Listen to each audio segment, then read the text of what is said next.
Can you imagine one who was the gentlest of men, while being the most brave and just of all who've been? One who conquered all desires of self that make men weak, who granted all who asked him precisely what they seek, whom only jewels poured out his mouth whenever he would speak, who was the gem amongst the stones of men who shined unique. A selflessness and generosity that some would say was merely myth until they'd seen one of the lovers of his way, who used to mend his sandals, used to patch his clothes, who used to serve his family whenever he was home, who had a noble shyness, not gazing long upon a face, who honored all he ever met, be he king or be he slave, who always felt himself at home the most amongst the poor, who never angered for himself, but only for his Lord. Always just, always truthful, conscious of the one,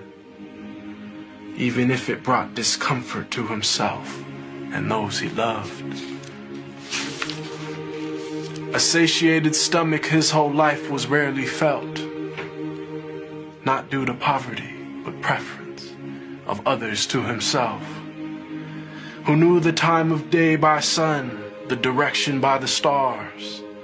who'd walk amongst his enemies without a single guard,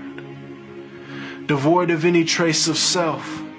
just humble and serene, eloquent but not verbose, just precisely what he means,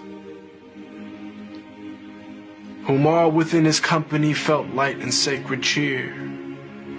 whom there was not a thing within creation that he feared, who loved to play with children and run races with his wives,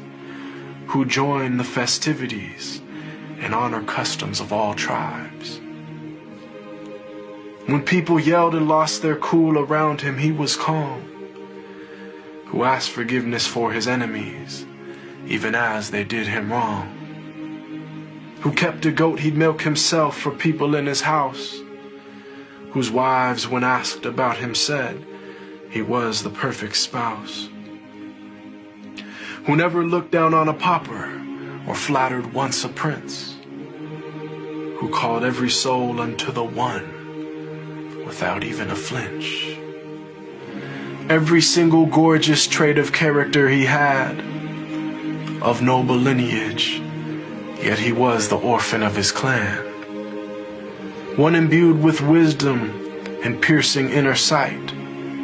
yet he was the unlettered one, who'd neither read nor write. All knowledge and trait of character unflawed were placed inside his very being directly by Allah. The way to salvation and triumph after death, to detachment and joy in life with each and every breath, to walk the righteous path and never falter come what may. And may Allah give us success in following his way. They call him Al-Amin, the trustworthy, the honest, and I call him beloved, my master, Muhammad sallallahu alaihi wasallam.